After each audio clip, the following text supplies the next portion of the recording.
Rosy, ¿cómo estás? Buenas tardes. Bien, qué gusto saludarte. Pues bueno, ya hemos hablado al inicio de este programa de varios temas económicos. En el mes de septiembre el indicador global de la actividad económica cayó 0.5% en comparación con el mes inmediato, pero también vemos al INEGI que informa que durante el mes durante el tercer trimestre del año, pues también presenta cifras del Producto Interno Bruto que registra una disminución de 3%. ¿Qué nos dices al respecto? ¿Cuáles son tus expectativas? Lo que estamos viendo es que el tercer trimestre del año fue bastante atípico porque la economía mexicana enfrentó pues choques que eran poco predecibles. Tuvimos un efecto importante proveniente no solamente de los terremotos, sino también de los huracanes, y eso se ve reflejado en una menor actividad económica. Lo vimos no solamente en la parte de servicios, sobre todo los servicios asociados a educación, también lo vimos en la parte de producción y refinación de energéticos. Y bueno, por el otro lado, pues hemos identificado que hay otros factores que han sorprendido, pero también del lado positivo, porque Susi, si tú recordarás, cuando el presidente Trump llega a la Casa Blanca, pues se genera todo un escenario, un panorama bastante negativo para la economía mexicana, y nos hemos dado cuenta que la economía ha tenido la flexibilidad suficiente, el margen de maniobra para hacerle choques importantes, sobre todo a la incertidumbre que generó la presidencia de Trump, y a pesar de ello, pues vemos una economía que con un crecimiento importante en algunos componentes, como es el caso de manufactura, como es el caso de consumo, y esto nos hace pensar que podemos cerrar el 2017 con una tasa de crecimiento cercana a 2.1%. Entonces, para contestar tu pregunta, un tercer trimestre que muestra una desaceleración de la economía, pero son por factores temporales y por factores que no podían pues tenerse en consideración, como fue el caso de los huracanes y de los terremotos, pero creemos que muchos de estos hacia adelante en el cuarto trimestre se van a revertir, y con ello pues esperamos una economía que podrá cerrar el año en 2.1%. Eso en cuanto al crecimiento. Y en cuanto al tipo de cambio, Alejandro, el día de hoy Agustín Carstens, todavía gobernador del Banco de México, considera que el peso está subvaluado frente al dólar. ¿Coincides con esta declaración?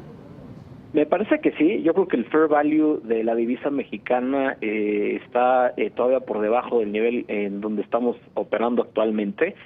Si uno observa los modelos de tipo de cambio real, nos arrojan cifras entre 17.30 y 17.50, es decir, una subvaluación entre 6 y 7% respecto al nivel actual, lo cual pues nos hace pensar que hacia adelante, si se dieran las condiciones favorables en términos del TLC, de esta aprobación de la reforma fiscal en Estados Unidos, entre otros, pues podríamos tener un peso que extendería estas ganancias que hemos visto por lo menos en las últimas 3 semanas. Sin embargo, creo que también vale la pena señalar que este es un nivel de tipo de cambio de equilibrio, y es un tipo de cambio que no incorpora obviamente primas de riesgo en modelos financieros, que hace que en ocasiones esté por arriba de este. Es decir, si hacia adelante vemos incertidumbre en los mercados, factores de riesgo asociados a estos temas que comentaba, como es el caso del proceso de negociación del TLC, pues es normal que el tipo de cambio reaccione de una manera negativa y esté por arriba de estos fundamentales. Entonces, yo creo que el comentario del gobernador Carstens es bastante acertado si lo vemos desde el punto de vista fundamental, si lo vemos desde el punto de vista de los modelos de tipo de cambio real. Sin embargo, también hay que reconocer que hay muchos factores de riesgo hacia adelante que nos hace pensar que la divisa todavía podría estar un poco volátil y que podría estar en niveles por arriba de este nivel fundamental. Claro, todavía la renegociación del Telecán, las elecciones en México. Y Alejandro, ¿tú percibes este nerviosismo en los mercados? Estamos a unos días de que termine la gestión de Agustín Carstens como gobernador del Banco de México, que se defina también el candidato a la presidencia del PRI, que podría ser José Antonio Meade, o que tal vez José Antonio Meade fuera al Banco de México. ¿Esto ha generado cierto nerviosismo en los mercados? Me parece que lo que más ha generado nerviosismo en los mercados y que se ha visto reflejado en el tipo de cambio de nuestro país ha sido definitivamente el proceso de negociaciones del Telecán, sobre todo después de la cuarta y quinta ronda, en donde se ha visto que pues las discusiones se han tornado un poco más complicadas, y también me parece que el peso está reflejando pues lo que pueda suceder con un plan de recorte de impuestos corporativos en Estados Unidos y el efecto que podría tener sobre la actividad en México.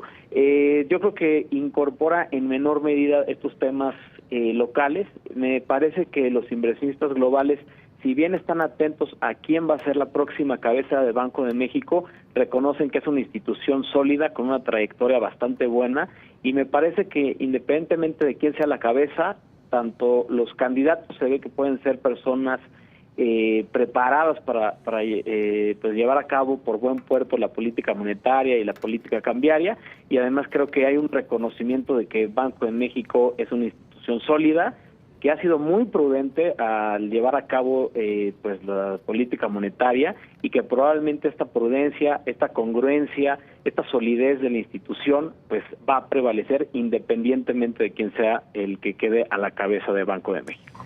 Pues ya lo platicaremos más adelante cuando se designe al gobernador del Banco de México y también al candidato del PRI. Muchas gracias, Alejandro Padilla, director de estrategias de mercado del Grupo Financiero Banorte. Muy buenas tardes.